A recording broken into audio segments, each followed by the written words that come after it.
peguei ele no jeito, você vai trabalhar, né, irmão? Trabalhar porque Shabat é para quanto tempo? Descansa o resto da vida? Mas no céu você vai descansar. Você é meu irmão, amigo, tem muito carinho, passou alguns processos pessoais, nada com a igreja, e ficou um tempo aí, lá na fazenda dele, uma fazendinha lá em Bertimirim, dando dos gado, e está de volta aí, amém? Vamos orar por ele, gente. Senhor, nosso Deus e nosso Pai, obrigado pelo nosso amado irmão Dornelles, Senhor. Continua usando, como sempre tem usado, com um canal de bênçãos para cada um de nós. Que possamos ouvir o que o Senhor já preparou através dele para cada um de nós. Que possamos ser atentos, ouvintes e praticantes desta palavra a ser pregada nessa noite. Pedimos assim, te agradecemos, em nome de Jesus, amém e amém.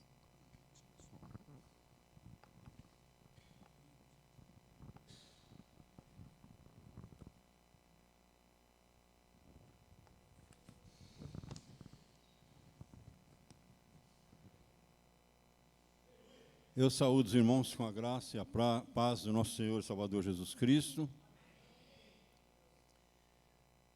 Tem um ditado que diz, o bom filho a casa torna.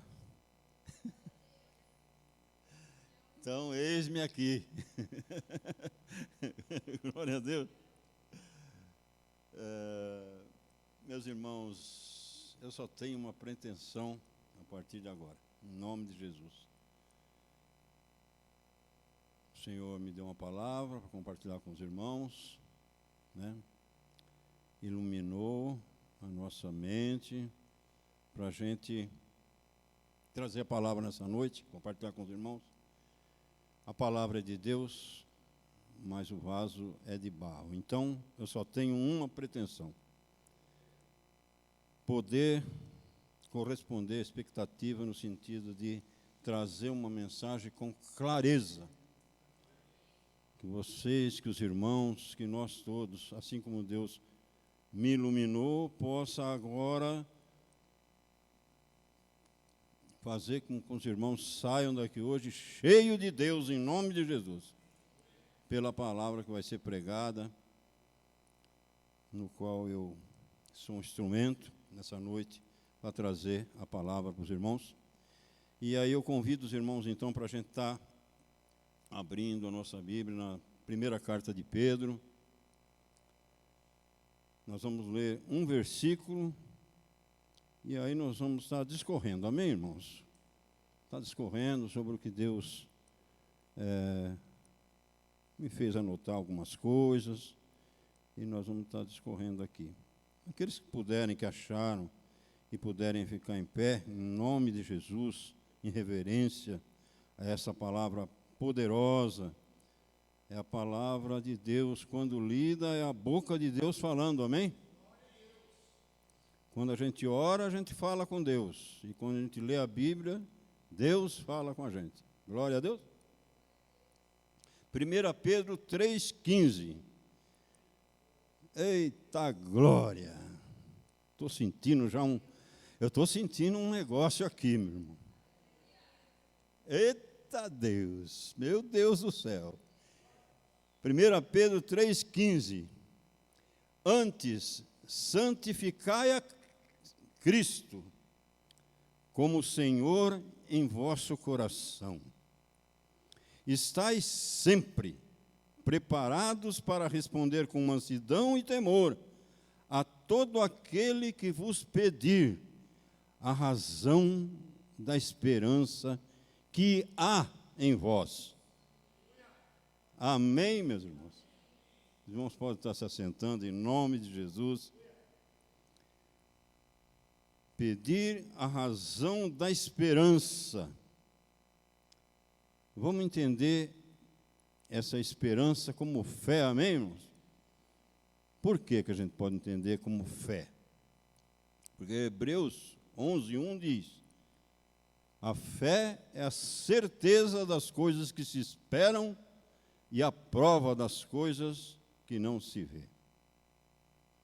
Então, o assunto que eu quero tratar com os irmãos nessa noite é: a nossa fé deve se destacar de maneira racional. Glória a Deus. Né? Estais sempre preparados para responder com mansidão e temor a todo aquele que vos pedir a razão. Uma fé racional. E eu fui lá no dicionário online, né, ver o significado dessa palavra, né? Razoabilidade. E segundo o dicionário, ele define como lógico, coerente, procedente. Guarda essa palavra procedente, que até no dicionário faz com que esteja na Bíblia. Glória a Deus. Título da mensagem: Preparados para responder. Glória a Deus. Preparados para responder. Acho que há 10 anos atrás, mais ou menos, nós tivemos aqui um estudo, no qual nós intitulamos Preparados para Responder. E hoje, Deus me deu o título de uma mensagem, Preparados para Responder. Eu fiquei assim, meu Deus, vamos lá. Não tem nada a ver com os estudos que tinha, mas vamos lá, a mensagem. Né? Preparados para responder. Fé. Fé racional. É notório, no texto que nós lemos, o apóstolo Pedro falando de uma fé racional. Se ele está dizendo, pensa comigo, irmãos, se ele está dizendo, estás preparado para responder com mansidão aquele que pedir a razão da esperança que há em vós. Então ele está enviando uma carta para uma igreja, né, para várias igrejas, na verdade, na época, na igreja de Esmirna, todas aquelas igrejas, né, na época, há 2000 anos atrás, o apóstolo Pedro está enviando essa carta e falando de uma fé diferenciada, amém? De uma fé que há naqueles a qual ele está enviando a carta. Então existia uma pluralidade de fé, amém? Naquele tempo. Tinha vários grupos que exerciam a sua fé. Tinha os essênios, tinha os herodianos, os fariseus hipócritas, os escribas, e por aí vai. Tinha um grupo de gente lá que naquele tempo exercia a fé. Havia uma pluralidade de fé. Todos eles oravam. Os fariseus hipócritas oravam. E orava e jejuava. Uma benção. Exercia a fé. Se nós vamos contextualizarmos, né, os nossos dias como igreja, lendo essa carta, o apóstolo Pedro falando sobre o exercício de uma fé. Se a gente perguntar, eu não vou nem falar do meio evangélico, na pluralidade de fé que existe no meio evangélico, tá? Que há crença para tudo, fé para tudo, a igreja de tudo quanto é jeito, pastores de tudo quanto é jeito, fazendo caçamentos de tudo quanto é jeito, exercendo uma fé que é uma maravilha, certo? Há uma pluralidade de fé.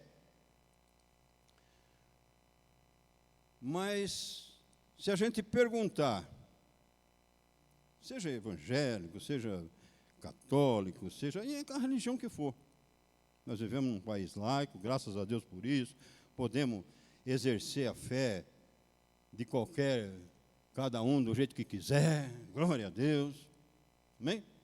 Mas se você perguntar, você aceita Jesus? Aceito, pô. Está todo mundo aceitando Jesus. Amém?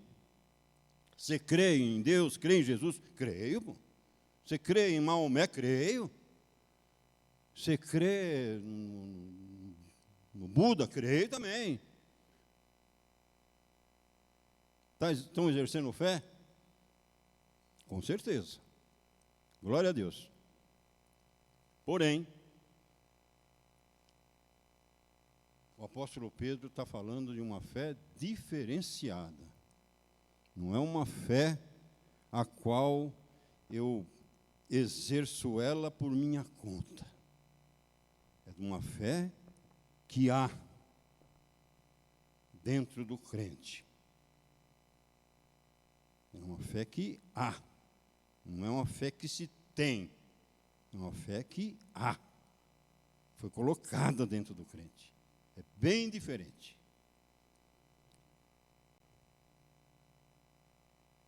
Embora a fé seja algo subjetivo, não é verdade?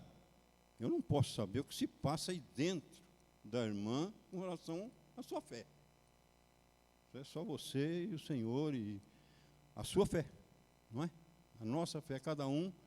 Então é um negócio subjetivo. Embora seja subjetivo, se nós formos exercer uma fé racional, usando a Bíblia como parâmetro, nós temos que ir para Efésios capítulo 4. Vamos lá? Efésios capítulo 4. Precisamos entender essa questão da fé racional. Devemos estar preparados para responder a razão da nossa fé para todo aquele que nos pedir. Glória a Deus.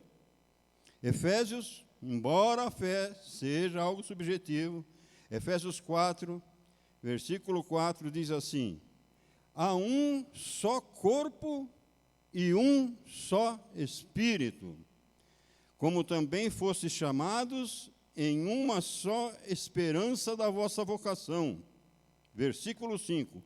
Um só Senhor, uma só fé, um só batismo, um só Deus e Pai de todos, o qual é sobre todos e por todos e em todos. Glória a Deus. Então, uma fé racional que usa como parâmetro a Bíblia, já não é uma fé sem lógica, sem coerência. É uma fé que considera essas palavras, porque está escrito nas Escrituras, e nós cremos que ela é a boca de Deus falando para a nossa vida. Glória a Deus. Então, voltemos para 1 Pedro 3,15. Antes, santificai Cristo como Senhor em vosso coração. Estais sempre preparados para responder com mansidão e temor a todo aquele que vos pedir a razão da esperança que há em vós. Sabe o que eu aprendo aqui, meus irmãos? Nessa passagem, razão da esperança que há em vós.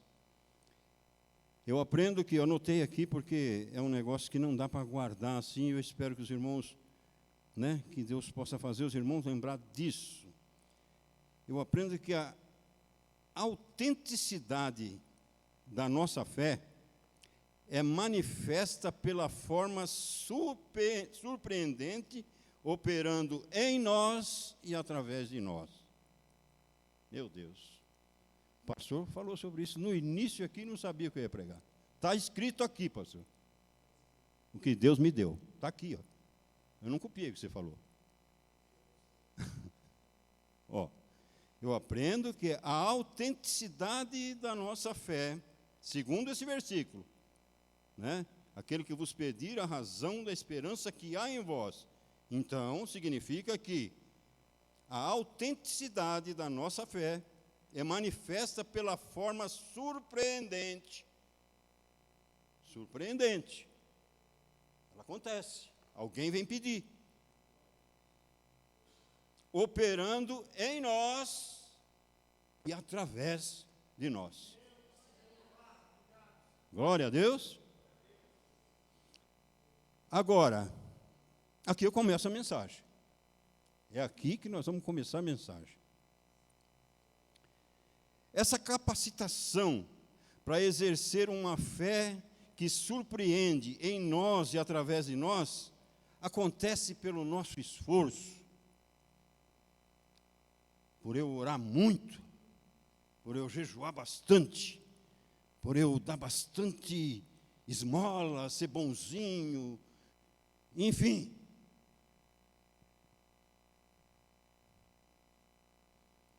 Certamente, a resposta é jamais alguém pode exercer essa fé se não tiver uma injeção maciça da Trindade operando na vida dela. Jamais. Aonde que eu comprovo isso? No mesmo texto que nós lemos, Efésios, capítulo 4. Agora nós vamos voltar de novo nele, para a gente, fechar essa impressão que a Trindade vai dar na vida do crente, num corpo que é a igreja, por meio da pregação da palavra, fluindo em nós e através de nós. Glória a Deus. Vamos voltar para Efésios e vamos ver a ação dessas 3 pessoas, porque nós lemos, mas quando a gente lê e depois volta nessa meditação, volta lendo e meditando, oh glória, oh glória, há um só corpo. Que corpo é esse? A igreja que exerce essa pluralidade de fé, há uma igreja invisível e uma igreja organismo vivo. Há um corpo. E esse corpo está em operação. E só quem tem essa fé consegue discernir as coisas espirituais. Há um só corpo. E um só o quê? Quem que Jesus enviou para dirigir a igreja? O Espírito Santo. Eu não vou deixar vocês órfãos. Eu vou enviar o Espírito Santo e esse vos fará lembrar de tudo quanto vos tenho dito. Então nós estamos fazendo. Quem faz parte do corpo aqui? Pouca gente. Mas eu estou indo para Jerusalém. Se você quiser ficar aí, fica. Mas se quiser ir comigo, entenda que eu estou fazendo parte de um corpo. Glória a Deus. Então vamos lá. Há um só corpo e um só Espírito. Como também foste chamado em uma só esperança da vossa vocação. Todo mundo aqui foi chamado, glória a Deus. Eu não sei se é escolhido, mas se foi chamado, foi. Glória a Deus, eu também. Vamos lá. Então, fosse chamado, e uma só esperança da vossa vocação. Versículo 5. Um só Senhor.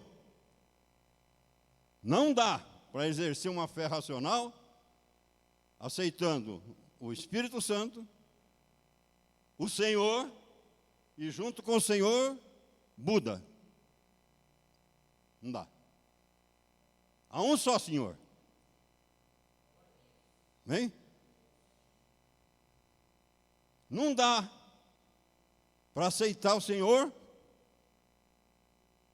uma das 3 pessoas da Trindade, junto com a mãe dele. Não dá. Tem como. Nem com o apóstolo Pedro, também não dá. Amém, meus irmãos?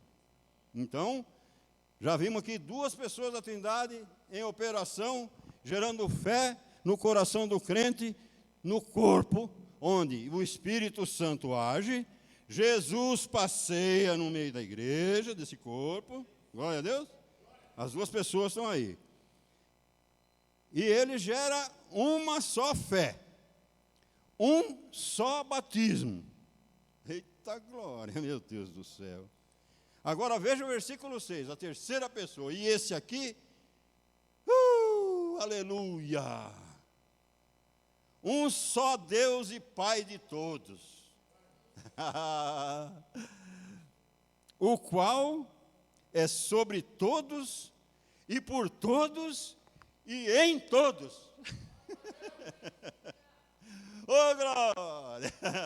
Você vai sair daqui cheio de Deus em nome de Jesus. Uhul! Ah, meu Deus. Agora, acontece um negócio aí. Se essa ação é da Trindade que opera e gera em mim uma fé sobrenatural, me capacita para responder com espírito de mansidão e flui de mim rio de água viva, glória a Deus, e flui de mim rio de água viva, e é toda uma ação da Trindade, eu não preciso fazer nada, amém? Amém? Amém mesmo? Você não precisa fazer nada, a Trindade vai fazer tudo.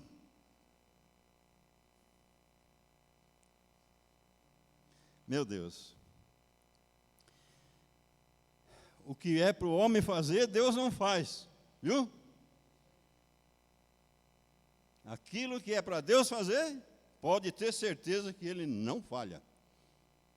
No momento exato Ele faz. Até mesmo trazer essa palavra para nós nessa noite. No momento certo, para que nós, sejamos fortalecidos e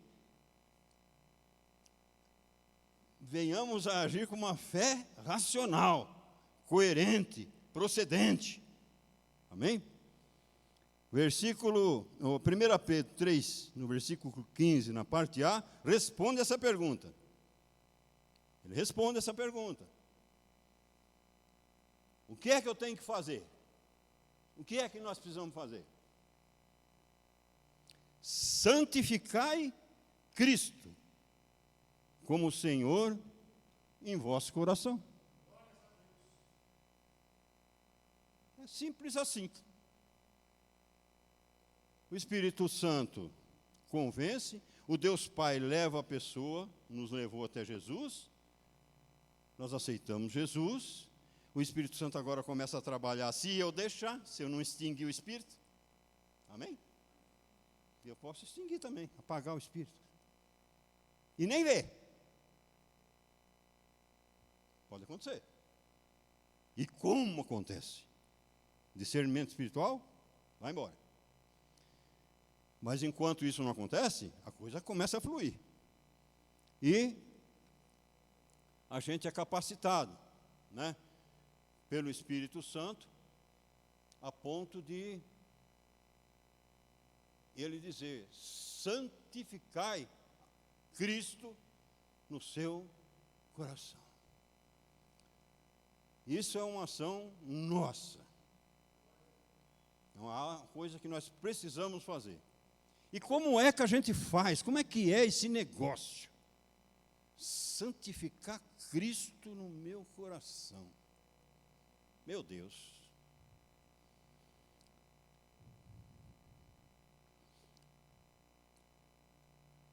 Vê que quem escreve essa carta é o apóstolo Paulo, o apóstolo Pedro. E o apóstolo Pedro, ele teve umas experiências com Jesus profunda nessa questão de fé. Agora, aqui na carta, ele está falando com autoridade e dizendo, santificai a Cristo no vosso coração. Estai preparado para responder, com mansidão, a todo aquele que vos pedir a razão da vossa fé. Um homem de fé. Você já viu alguém andar por cima da água? Homem de fé. Eu nunca vi. A sombra dele curou pessoas. Isso depois que ele teve o Espírito Santo. Mas enquanto ele não tinha uma experiência, ou melhor, enquanto Jesus não tinha enviado o Espírito Santo, santificai a Cristo no vosso coração. Vai pegando a mensagem. Enquanto ele andou com Jesus, ele teve uma fé onde ele acertava, ele errava, ele era afoito, ele fazia umas coisas esquisitas, exercia uma fé. Ele não tinha essa autoridade que agora ele tem para dizer, como ele está dizendo na carta. Agora nós estamos falando de um Pedro, nós estamos lendo a carta e estamos vendo um Pedro transformado, amém? Por uma ação do Espírito Santo. A igreja hoje já tem o Espírito Santo. Quando ele andou com Jesus, ele não tinha o Espírito Santo. E aí ele exercia uma fé. Santificai Cristo no vosso coração. Vamos ver como era o Pedro? Como eram os discípulos sem o Espírito Santo? Exercendo fé? Vamos ver? Abra comigo aí Mateus 16. Só para a gente... Deixa eu ver onde que eu estou aqui. Cadê o Lucas? Lucas não é o Lucas. Lucas 22. Mateus 16, tá? Mateus 16. Depois nós vamos para Lucas 22. Então, Mateus 16, capítulo 16, no versículo 13, nós vamos ler um pedacinho aqui para ver quem era esse Pedro e quem era esses cabras que exerciam a fé antes do Espírito Santo. Vamos ver. Vamos ver o que eles aprontavam. E vamos ver o que se apronta na igreja hoje. Glória a Deus. O que acontece? A gente tem que contextualizar, certo? A gente vai ler aqui, ver o que Pedro escreveu na carta, como ele era antes, no processo andando com Jesus, e ele escrevendo uma carta para uma igreja, agora com autoridade transformada, e dizendo, a coisa funciona assim, faz assim. Vamos ver esse Pedro. Mateus capítulo 16, versículo 13. A experiência que ele viveu com o Senhor Jesus. Chegando Jesus, os irmãos estão comigo? Todo mundo comigo? Chegando Jesus à região de Cesareia de Filipe, perguntou aos seus discípulos, quem dizem os homens ser o Filho do Homem? Responderam, uns dizem João Batista, outros Elias e outros Jeremias, ou um dos profetas. Perguntou-lhes ele, a pergunta de Jesus, e vós, quem dizeis que eu sou? Simão Pedro, eita cababão, respondeu, tu és o Cristo, o Filho do Deus vivo. Eita glória, eita glória. Aí Jesus fala, isso aí não veio de você não vem, não pode vir, não tem como. É meu Pai que revelou para você isso aí. Não tem como alguém exercer uma fé dessa sem uma ação do Espírito Santo. E ali o próprio Pai tomou uma atitude para revelar a Pedro que ele era o Cristo. Glória a Deus. Exerceu uma fé tremenda, cababão, legal, glória a Deus. Amém? Agora vamos lá. Versículo 20, Jesus dá uma ordem. E ele diz assim, então ordenou aos discípulos que a ninguém dissesse que ele era o Cristo. E aí Jesus começa a falar de algo para quem, sem o Espírito Santo, não consegue ter discernimento das coisas espirituais. Sem o Espírito Santo operando no corpo que é a igreja, não tem como ter discernimento espiritual. Versículo 21. Desde então começou Jesus a mostrar aos discípulos que era necessário ir para Jerusalém, sofrer muito nas mãos dos líderes religiosos, dos principais sacerdotes e dos mestres da lei, ser morto e ressuscitar no terceiro dia. Agora uma fé operando, trabalhando para Satanás. É possível exercer uma fé operando, trabalhando para Satanás? É possível. O apóstolo Pedro fez isso. Agora, com o Espírito Santo, ele tem autoridade na carta para falar. Mas aqui, olha só, Pedro, sem discernimento espiritual, agindo por sentimento, ai, coitado, né? Olha o que Pedro chamou à parte, olha só, Pedro chamou à parte e começou a repreendê-lo. É mole, meu irmão. É mole. Um cabra que teve fé para andar por cima da água e ainda mesmo assim repreender. Cadê o discernimento espiritual para... Ele há pouco disse que ele era o Cristo, o Filho do Deus vivo. E agora ele começa a repreender o Filho do Deus vivo. Como é que pode um troço desse, meu Deus do céu? Sem o Espírito Santo. O nego faz cada besteira. Cada besteira. Santificai a Cristo no vosso coração. Nós já vamos entender o que é isso já. Jesus, 23. Senhor, 22. Senhor, tem compaixão de ti, isso nunca te acontecerá. Jesus, porém, disse, para trás de mim, Satanás. Tu me serves de pedra de tropeço, tu não tem discernimento, coisa nenhuma, você não tem discernimento espiritual nenhum. Não compreendes as coisas que são de Deus, e sim as que são dos homens. Como pode um troço desse? Certo? Aí, em Lucas, no capítulo 22, nós vamos ter a resposta do que é santificar. O que é esse negócio? Santificai Cristo no vosso coração. Lucas, agora até eu achar aqui, os irmãos tenham paciência aí, porque eu perdi aqui. Lucas, capítulo 22, versículo... Lucas 22, cadê? Isso mesmo. Lucas 22, versículo...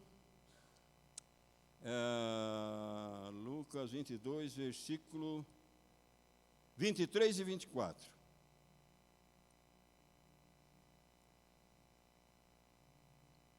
Não, perdão, irmão. Perdão. 31 e 32. Versículo 22, 31 e 32. Olha o que Jesus diz para Pedro. Existe uma força do inferno maligna. Quando Satanás consegue roubar a fé de um crente, aliás, ele luta o tempo todo. O apóstolo Pedro depois teve discernimento para escrever na carta. Ele anda ao redor de vocês buscando a quem possa tragar. Ele viveu essa experiência. Quando falta discernimento espiritual, né, tudo que conspira contra nós no reino espiritual, pelo poder de Satanás, é roubar a nossa fé. Porque toda vez que ele consegue roubar a fé de um crente, acabou. Só que ele só faz isso com a permissão de Deus, amém? E um crente nascido de Deus, Jesus intercede por ele e não deixa que a coisa... Glória a Deus. Versículo 31. Lucas, capítulo 22, versículo 31, diz assim: Simão, Simão, Satanás vos pediu para vos peneirar como trigo, mas eu roguei por ti, para que a tua fé não desfaleça. E tu, quando te converteres, fortalece teus irmãos. Meus irmãos, eu não sei você, mas eu estou aqui, eu estou grávido. Eu tô bêbado do Espírito Santo, entendeu? Quando te converteres, fortalece os teus irmãos. Amém, meus irmãos? Então, santificai a Cristo no vosso coração. Implica em conversão. Amém? E agora, nós vamos caminhar para... Não dá tempo de a gente... Eu queria ficar a noite inteira aqui, a gente falando, mas não, né? Vamos caminhar para o final? Quando nos convertermos de verdade, sofremos uma transformação sobrenatural, e só o Espírito Santo em nós faz isso, e ele impele a pessoa a agir e ser diferente. Então, quando eu me converto, e isso, conversão, muitos pensam a conversão, a converter, acertei Jesus, uma vez salvo, sempre salvo. Vai nessa que você vai bem. Vai nessa que você vai bem. Porque daí você passa a ser um legalista, um moralista. E vai, legalista, moralista, hipócrita. Já está um passo do inferno. Certo? Eu aceitei Jesus, glória a Deus, agora os podres lá no mundo, os perdidos. Não faça isso. Não faça isso. Santifica Cristo no coração. Amém? Se convertendo a cada dia num processo de regeneração, santificação e justificação, até a vinda do Senhor Jesus. Isso é o que Deus preparou para nós. Toda vez, quando nós nos convertemos de verdade, sofremos uma transformação sobrenatural. Não é possível alguém crer e ter uma ação do Espírito Santo operando dentro dele e ele não acontecer nada que transforme ele. Tem algo errado. Ele precisa, as pessoas precisam notar. A fé dele é uma fé que surpreende pela sua transformação. Do seu rio flui água viva. Ele fala, começa a falar diferente, pensar diferente, agir diferente, pelo poder do Espírito Santo que opera, dando entendimento para ele no corpo de Cristo, pela pregação da palavra. Meu Deus! E quando isso acontece, quando alguém, um crente, ele é transformado pelo poder do Senhor, e ele se converte, ele santifica, toda vez que ele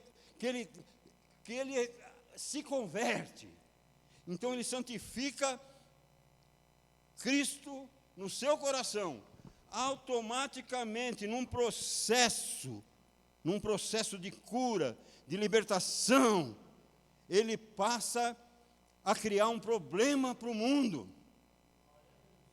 Ele causa no mundo, sabe o quê? Primeira coisa, estranheza. O crente regenerado, o crente que recebe uma palavra como hoje nós estamos recebendo, vai incomodar o inferno, vai ser notório. Não se surpreenda, não fique com coisa na cabeça, se caso você agora, por uma conversão interior, começar a ver que há pessoas estranhando a tua atitude, a tua maneira de ser. Veja o versículo, 1 Pedro, capítulo 4, versículo 4. E acham estranho não correrdes com eles no mesmo desenfreamento de dissolução e vos insultam. Meu Deus! Então não estranha não fica. Se você se converteu, se houve uma conversão, se Cristo está sendo santificado no seu coração, você vai causar estranheza. Não tem como. Você vai causar estranheza no ambiente onde você está. Meu Deus.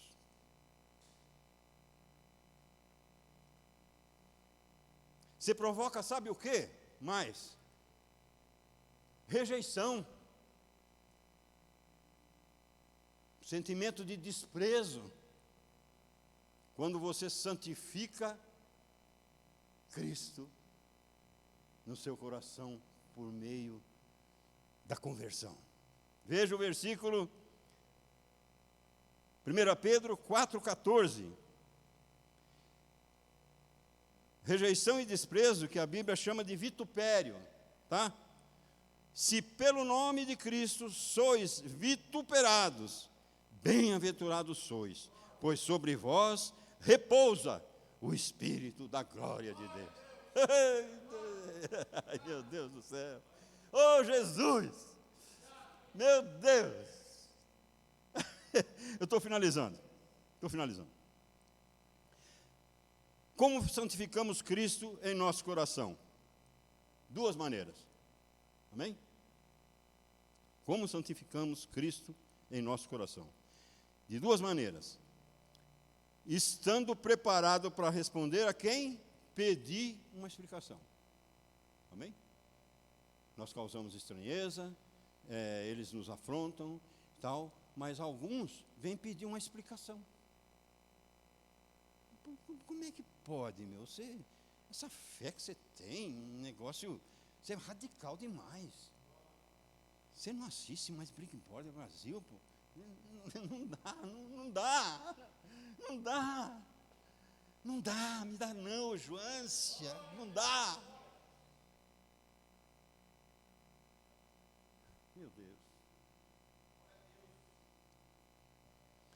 Mas eles, não entendendo, eles vão te insultar, vão te tal, mas alguns ainda vêm perguntar, mas você assistia esse negócio, você não fazia questão disso, e agora você não sei se é diferente, o que está acontecendo? Me explica, o que aconteceu com você, cara? Você ficou louco? Aí você vai explicar a razão da sua fé, com racionalidade. Mas eu também pensava como você. Até que eu vi aqui escrito, e conhecereis a verdade, e a verdade vos libertará. Quando eu li isso transformou a minha vida. Amém, meu irmão? Aí, então, duas maneiras. Uma é essa, de santificar a Cristo no seu coração. Certo? É pregando, ensinando, falando dessa fé que Deus te salvou. Você santifica Cristo no seu coração. E a outra maneira, meu Deus,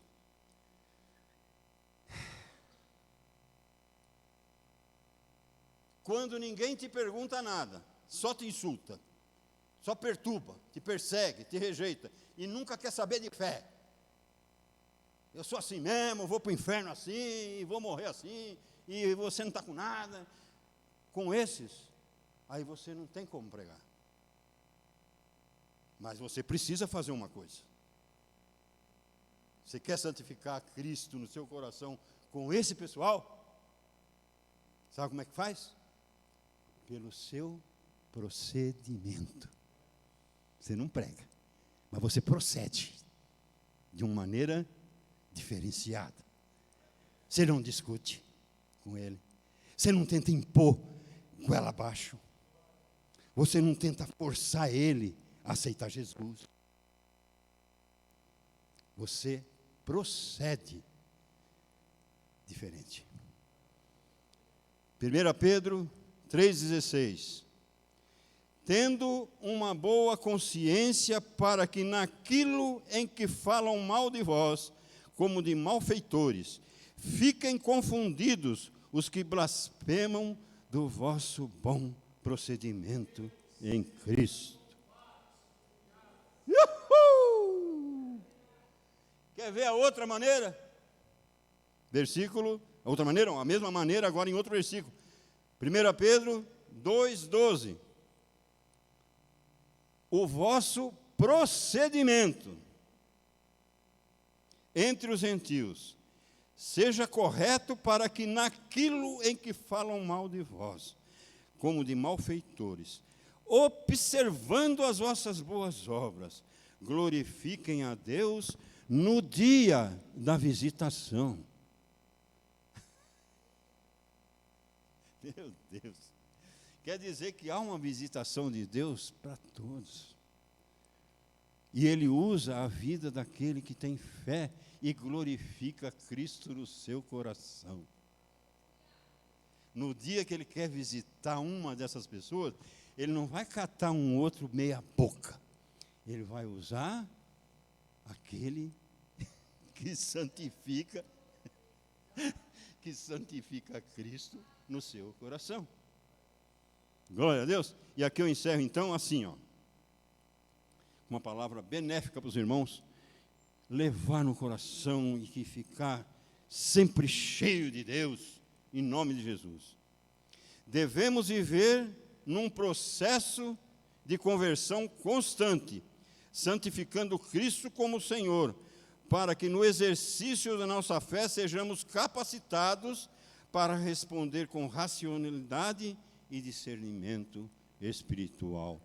Pode glorificar o nome do Senhor, levar essa palavra e que sejam cheios de Deus em nome de Jesus. Amém, meus irmãos. Pastor, é contigo. Oh, meu Deus. Aleluia. Já posso viajar. Glória a Deus. Já posso pegar férias. Eita glória.